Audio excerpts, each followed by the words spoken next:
Welcome back.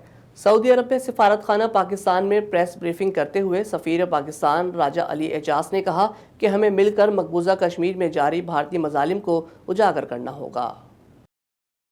دارالحکومت ریاض میں سفارت خانہ پاکستان میں پاکستانی صحافیوں کو بریفنگ دیتے ہوئے پاکستانی سفیر راجہ علی اعجاز نے کہا کہ بھارت کی طرف سے اقوام متحدہ کی سلامتی کونسل کی قراردادوں کی خلاف ورزی کر رہا ہے اور کشمیری قوم کے حقوق کو بندوق کی نوک سے دبانے کی کوشش کر رہا ہے۔ سفیر نے واضح کیا کہ دنیا موجود ہندوستانی حکومت کی انتہا پسندی اور کشمیریوں کے خلاف ان کے جاری ظلم و ستم کو آہستہ آہستہ تسلیم کر رہی ہے۔ انہوں نے اس بات پر زور دیا کہ حکومت پاکستان کے تنازع کشمیر کے حل کے لیے سیاسی اور سفارتی پالیسی پر عمل پیرا ہونے کا فیصلہ کیا ہے۔ انہوں نے اس بات پر زور دیا کہ حکومت پاکستان اور اس کے عوام مسئلہ کشمیر کے لیے پوری طرح پرعزم ہے۔ پاکستان کشمیری بھائیوں اور بہنوں کے حقوق کے لیے ہمیشہ دنیا میں ضمیر کی آواز بنے گا۔